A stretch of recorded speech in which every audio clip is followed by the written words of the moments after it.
Hey guys, welcome back to my channel. So today's video is going to be all about a BB cream routine using just Japanese products. So it's a really simple look. I feel like it would be good for all ages, especially back to school. First step is sunscreen. I've used these two right here. This is the Biore UV water sunscreen, and then this is the Biore UV bright milk.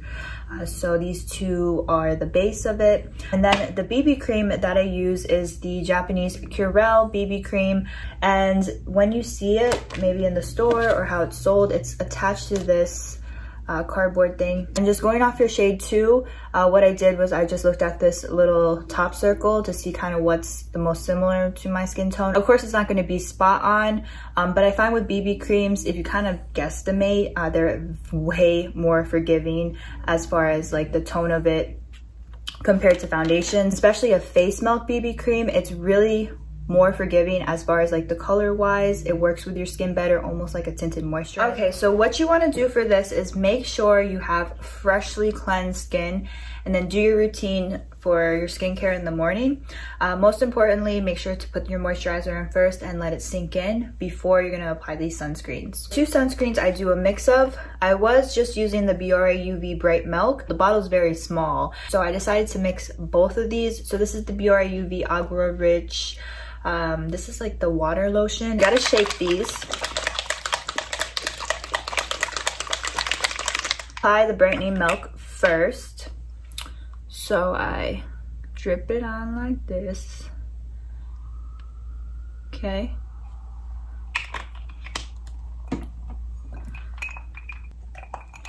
And then this is the second one. So always apply the brightening milk first so it can get onto your skin, and it's like the base so you can get all the brightening effects.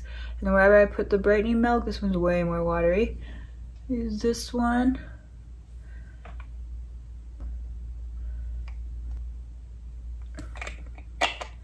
This one's cooling too, so it feels really nice when you put it on the skin, and just rub it in.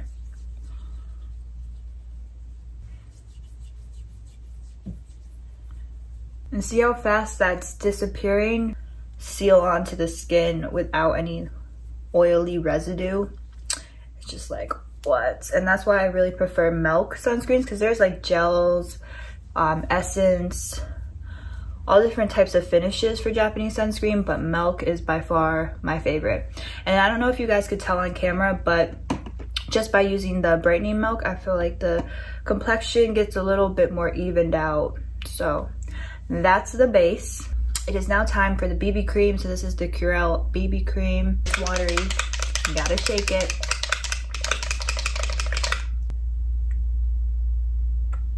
Like this.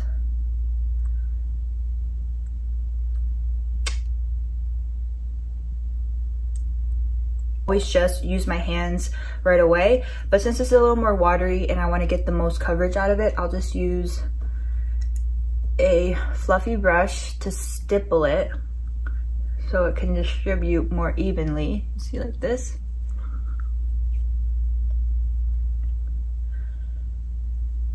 Okay, so I'm gonna get the most coverage out of it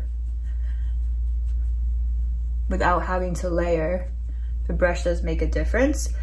And then you see how like on the brush there's not that much product, it didn't absorb it back into it because I'm stippling it, I'm not like stroking it. And then with your hands, you're gonna rub it into your skin like lotion. So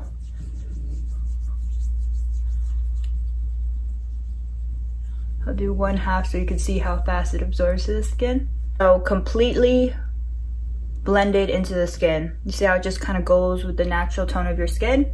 And then this is the side I just still need to rub in. With this one too, with Japanese kind of watery BB cream, you want to make sure to work faster with it as well, because it will dry a little quicker. Okay, so this would be the finish of the skin. So there's two options in this routine. You can just leave it like this, set it with powder, or you can apply a little bit of concealer for coverage. So I always like to finish up my everyday makeup routine. So I filled in my brows, and then I'm just gonna use a tiny bit of concealer just to brighten underneath my eyes, and just a little bit right here. I used to put a ton of concealer underneath my eyes, but I find that's not really necessary. And then the smallest amount in the corner of your eyes, blending out, makes the eyes look like much less heavy and congested. All of that work we just did, you gotta set it. So the two Japanese powders that I use are the Daisy Doll compact powder, and then the O2 CANMAKE Secret Magic or Secret Beauty powder. Came in a little box like this. So to set the whole entire face, I use the Daisy Doll first, and the key to this is to not use a brush, it's to use the powder puff. And then especially around where we put the concealer, I do underneath first. So I'll do this half of the face so you can see how mattifying it is, but also how it sets it and looks so smooth.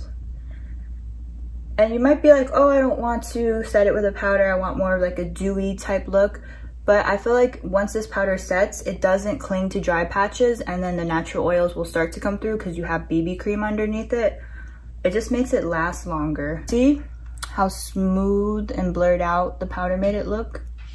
This side still has more of like a natural hint and glow to it, but this side, and if you feel your skin feels so smooth. And then around the eyes, since I do get oily over here and on like near the lids, I use the Secret powder by CANMAKE, and it comes with a tiny little puff, which is better to get around the eyes. This is a little lighter, but works really well. So just go right here, and then right here, like on the lids. So I set around the eyes. So now the face is nice and smooth. Lash extensions, so brush them out. All right, so what I do is next gonna take a cream blush. So since it's such a mattifying powder, I feel like cream blush really looks good on it. So I'm taking the CANMAKE number 14. This is like a very pinky blush. So I do recommend to use a cream blush with these powders. I feel like they're the best finish and they last longer. Whatever's left over, I just use the brush and apply it to kind of the bridge of my nose. So yeah, this is with the blush. Now we're almost done, I promise. If you want more of like a highlighted type look, I definitely recommend to use a powder highlight. Since I do want to set all of those powders and make sure they mold together throughout the day, I'm using the Japanese Sauna whitening setting spray, and I'm just gonna kind of like, I guess, soak my face with this. Make sure I apply generously, almost like my skin's a little bit wet, and then just let that set. This one is not per se like a really dewy setting spray. It's honestly to fix your makeup too, so you can reapply it throughout the day just to give your skin a little bit more hydration. So it doesn't add any shine to your makeup. It just kind of just sets everything together, and I find it works beautifully with Japanese setting powders. So this is the close-up of the skin. Still got some color from the blush, and then once you add like a lip gloss or a tinted chapstick, it's gonna give you like a natural color, and then the skin finish itself is gonna hold all day with this BB cream. Do you feel like you get oily throughout the day, or you just naturally have oily skin, I'd really recommend to take the CANMAKE powder with you and just touch it up, just because the Daisy Doll powder does have a little bit more of a tint to it, so it's good to just set at first. But then if you want to touch up and like kind of mattify the T-zone, use the CANMAKE one because it's a little lighter, and it doesn't add any additional color to what you're doing. So yeah, that's the full routine. All right guys, so that was my everyday Japanese BB cream routine. I hope that you found this helpful. If you do have any questions on the products, leave it in the comments down below. I will also try my best to find the links to every single one of these products. I did buy them in store, in Japanese skincare store, but I'm pretty sure that they would be available online. So whatever I can find, I will list it down below. All right guys, so don't forget to subscribe for more skincare videos, and I will see you in my next one. Bye.